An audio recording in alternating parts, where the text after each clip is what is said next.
The story around this morning, Moana Hope, some of the comments that you had made. Firstly, what's your take on her reaction or on that particular moment? How did you see it? I think she got a nose out of joint. But one of the most important things is when you're on a panel like that, you listen to the questions. And clearly she didn't. So, the first question was about the game, the state of the game. And particularly with the rules, and I was asked about the rule changes, and quite frankly, I just don't know why we're making rule changes. So that got misinterpreted, and then I was asked about women's football, and I don't like the present format of women's football. I think it exposes them too much physically. And that's my opinion. I'm a father and I'm a grandfather, and I've got I've got 4 granddaughters, but 2 of them are at that age where they can make a decision on what sport they want to play. And neither of them want to play football. They want to play netball or basketball. And you say to them, your friends are playing football. Yeah, but Pa, it's too rough. I don't want to get injured.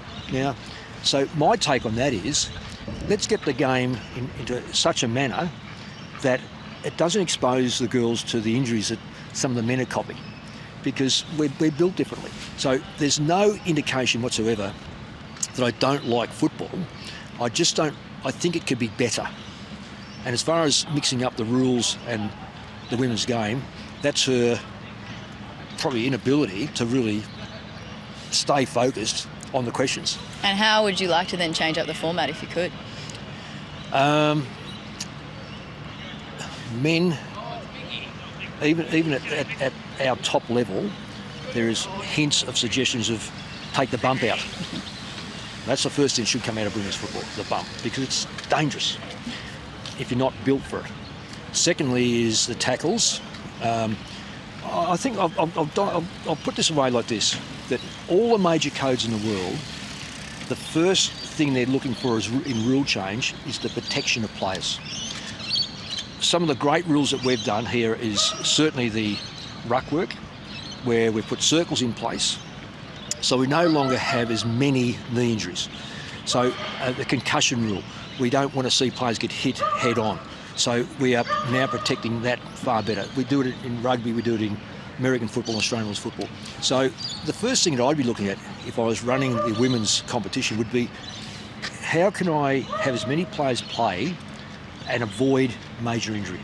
So you've got to restyle the content to ensure that young people are watching the game and not scared off by. But what about the women then who are looking at AFLW as a legitimate career moving forward for them potentially, and they are attracted to the physicality of the game itself, the competition? No, this is an opinion. See, when we live in a democratic world, I'd like to think that I have an opinion, and my opinion is going to differ to a lot of other people. So your opinion clearly is different, or their opinion is different. That's fine. That's the way it is. I mean, I've got an opinion. I'm not going to change my opinion because of public pressure. That's my opinion. When I grow up when I have around me young girls who are going to make decisions on sport, and they're not prompted one way or the other, then I listen to what my daughters say. I listen to what my granddaughters say. So if I'm wrong in that, so be it. They just won't play.